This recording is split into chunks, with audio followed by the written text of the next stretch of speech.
بسم اللہ الرحمن الرحیم۔ السلام علیکم ورحمۃ اللہ وبرکاتہ۔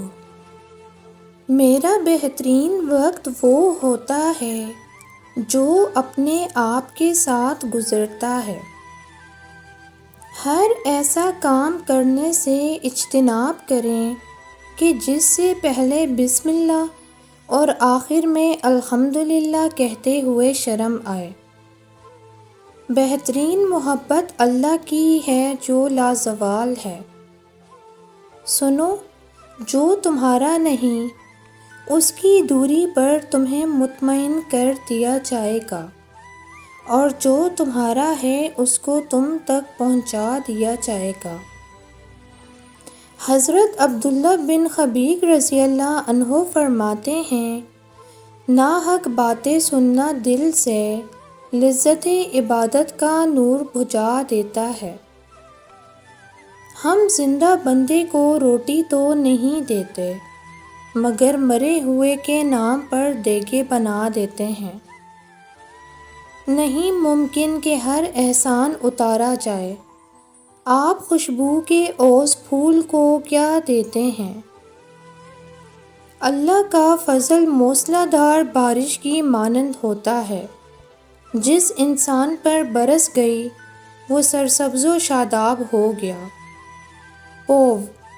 پیسوں سے انسان سب کچھ حاصل کر سکتا ہے، بٹ ویٹ، انسان تدبیر کے ذریعے حالات سنوار سکتا ہے۔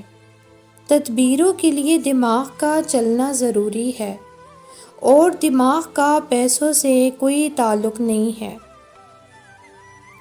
ٹوٹا ہوا انسان یا تو سانس کی طرح ساکن ہوتا ہے یا پھر سمندری لہروں کی طرح سرکش۔ جن کی زندگی میں پیسے اور نام کی اہمیت سب بڑھ کر ہو، وہ پھر کردار کی پرواہ نہیں کرتے۔ بیٹیوں کا کوئی نعم و بدل نہیں ہوتا، کیونکہ وہ ہر سانچے میں ڈھل جاتی ہیں۔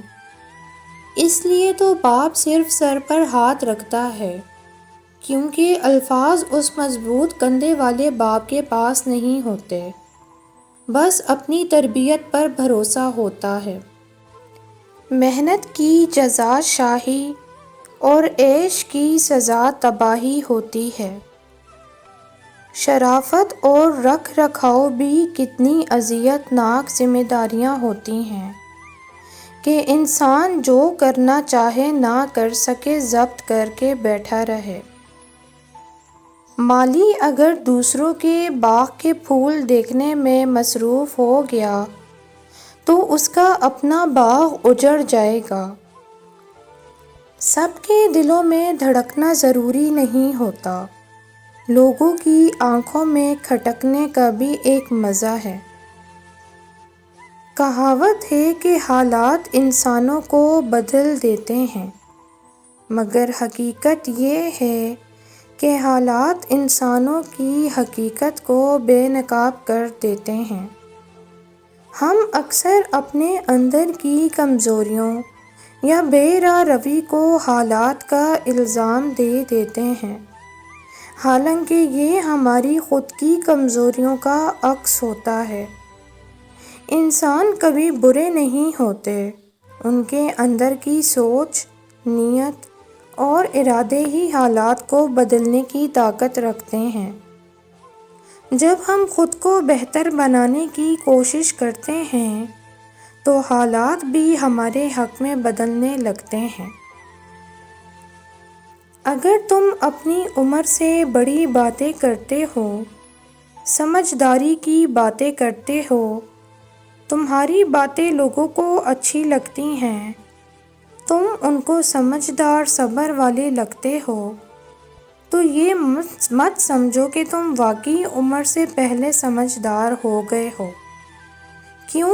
کیونکہ تم بعض اوقات ان باتوں پہ خود عمل نہیں کر پاتے جو تم لوگوں کو کہہ کر تسلی دیتے ہو۔ تم سمجھدار اس دن ہوگے جب تم ان باتوں پہ خود بھی عمل کرنا سیکھ لوگے۔ عظمتوں کے پہاڑ چڑھ کر بھی انسان عظیم انسان ہی رہتا ہے۔ حضرت شداد بن اوس رضی اللہ عنہ فرماتے ہیں، اگر کوئی میت قبر سے نکل کر دنیا والوں کو موت کی سختیاں بتا دے تو وہ زندگی سے نفع اٹھا سکے گا اور نہ نیند سے لذت حاصل کر سکے گا۔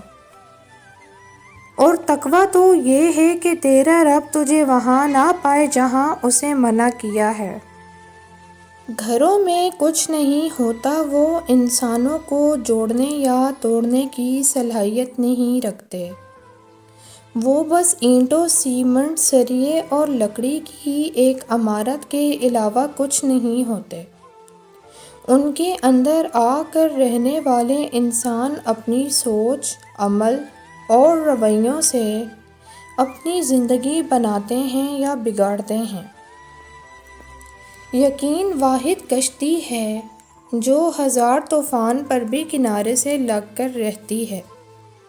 تم اپنی ساری امیدیں اپنے رب سے لگاؤ، وہ کارساز ہے، سنتا ہے کیونکہ صرف وہی تو قریب ہے۔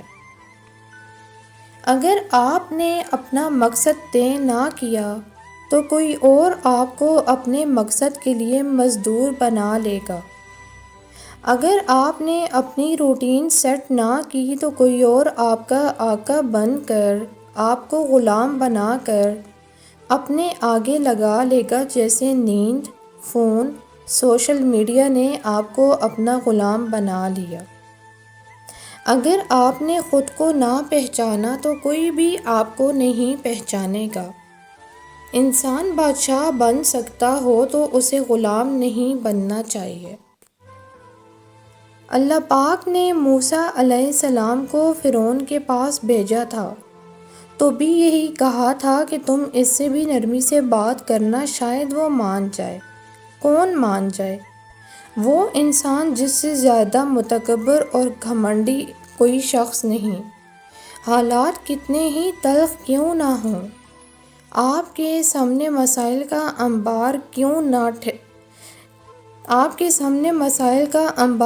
نہ ہو، آپ کا مخالف کتنا ہی ظالم اور تلخ کیوں نہ ہو، آپ کی زندگی پہ ہمیشہ کے لیے خزاں کیوں نہ ٹھہر گئی ہو، یہ سب قرآن کے درمیان میں کہی گئی بات سے بڑھ کر نہیں ہو سکتے۔ بہت زیادہ سوچتے رہنا، اوور تھنکنگ، کہیں ایسا نہ ہو جائے، کہیں ویسا نہ ہو جائے، کہیں میرا سرمایہ ڈوب نہ جائے، اور نہ جانے کیسے کیسے ڈر اور خوف کی کہانیاں جو ہم نے اپنے سر پر سوار کی ہوتی ہیں۔ ان میں ایک سب سے بڑا خوف یہ ہوتا ہے کہ اگر میں ناکام ہو گیا تو لوگ کیا کریں گے، خاندان والے ہنسیں گے، دوست مذاق اڑائیں گے اور دنیا مجھ پر تھوکے گی، جس کا نتیجہ یہ نکلتا ہے کہ ہماری قوت فیصلہ، ڈیسیژن میکنگ پاور بالکل کمزور ہو جاتی ہے، اور اگر قوت فیصلہ کمزور ہوتی ہے تو اس کا بہر صورت اثر قوت عمل پر پڑتا ہے، اور آپ آہستہ آہستہ اس نہج پر پہنچ جاتے ہیں کہ روزانہ کے کام کاج کرنے سے بھی فارغ ہو جاتے ہیں، کیونکہ ہر عملی قدم اٹھانے میں آپ کو کوئی نہ کوئی خوف دامنگیر ہوتا ہے۔ تو اگر آپ کا تعلق ان لوگوں کے گروہ سے ہے کہ جنہوں نے کم از کم عملی قدم اٹھانے کی ہمت تو کی مگر چاہے ناکام ہوئے، تو آپ مبارکباد کہہ کر کے مستحق ہیں، کیونکہ آپ کا شمار ان لوگوں میں نہیں ہوتا جو وہم، ڈر و خوف، گمان و بدگمان اور ہاں یا نہ کی درمیانی کیفیت میں ساری زندگی بے عمل رہ کر گزار دیتے ہیں۔